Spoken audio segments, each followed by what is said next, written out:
Teaching to Transgress by Bell Hooks.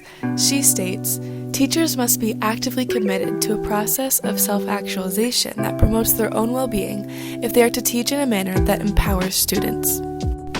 Isn't that one of the most important goals? To achieve this, we as educators must look within ourselves, unpack our experiences, biases, and personal identities. It isn't until we have a thorough understanding of ourselves that we can begin to uplift others. Another word for this is positionality. Positionality is essentially our personal experiences that create our perspective of the world and our cultural lens.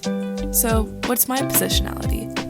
One of the biggest contributors of one's positionality is the way that they grew up and the people around them. I grew up in the suburbs of Pittsburgh with my mom, dad, and 3 siblings. My parents have always been my biggest support system throughout my life and taught me everything I knew growing up. They both grew up in upstate New York, where the rest of my extended family still lives. My dad is the main provider of our household. He had a well-paying job that allowed my mother the opportunity to stay home and take care of my siblings and I. Since this was my norm, I definitely took it for granted sometimes. In the TED Talk titled The Reality of Foster Care, Courtney Price Dukes talks about how the lack of this dynamic can have a lasting impact.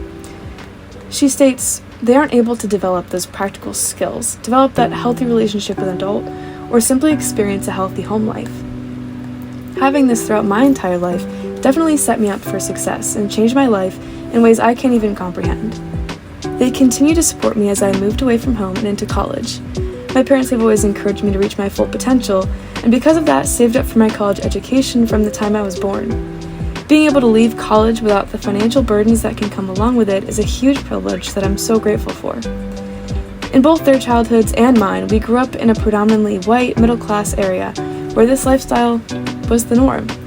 I had little exposure to diverse life experiences.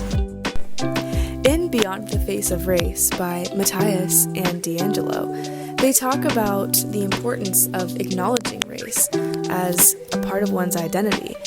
Growing up, I was kind of always taught to be colorblind, quote, quote. I thought it was an attempt to prevent racism, but now I see that this is problematic. I've since learned that race is an important part of someone's identity, and refusing to acknowledge that is unfair and unproductive. Personally, I identify as white, or Caucasian. However, this term was historically used to essentially other people of color and reinforce systems of privilege for white people. I had no idea about the history of this term, as it's so normalized in American culture. Since being educated about this past, I will no longer be using this term, and I'm glad that I have now been made aware. Since coming to college, I've learned how this is a part of my identity that has affected my life, much more than I originally thought. The fact that I never had to think about my race is a privilege in of itself. I was the majority. As I got older, identifying as queer caused a huge shift in my positionality. In Is Everyone Really Equal by Sensoy and D'Angelo, they talk about the pressures to follow the norms of society. Being open about this part of my identity was the first time I was breaking norms. Up until then, nothing about me really stood out compared to everyone else around me. I was white, middle class, did well in school. It wasn't until then that I felt what it was like to be an outsider. Because of this, it took me a long time to feel comfortable with my identity and be open about who I am.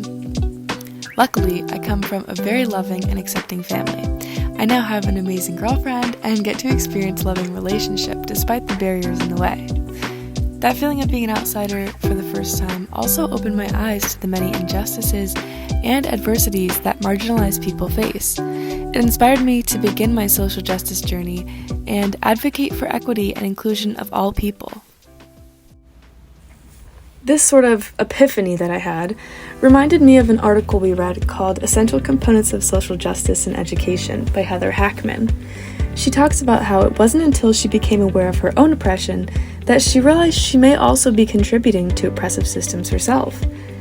She stated, "It was almost as if I were saying that because I was experiencing the pain of sexism, I did not need to look at my own racism and ableism. But as I began to reflect directly on my own behavior, I could no longer tolerate the fact that I was not challenging my own racism and ableism while expecting men to do so regarding sexism." This is similar to the fact that I was urging people to unlearn homophobia while not challenging biases that I may have. Social justice as a whole is entirely interconnected, and it's impossible to truly advocate for one group while neglecting the oppression of others. We carry our identities into every room we walk into. The awareness I have of my positionality and the fact that everybody has their own will be crucial in being an effective educator. Through this, I hope to understand and support my future students, providing the best educational experience possible. Thank you for taking the time to listen and learn a little bit more about me.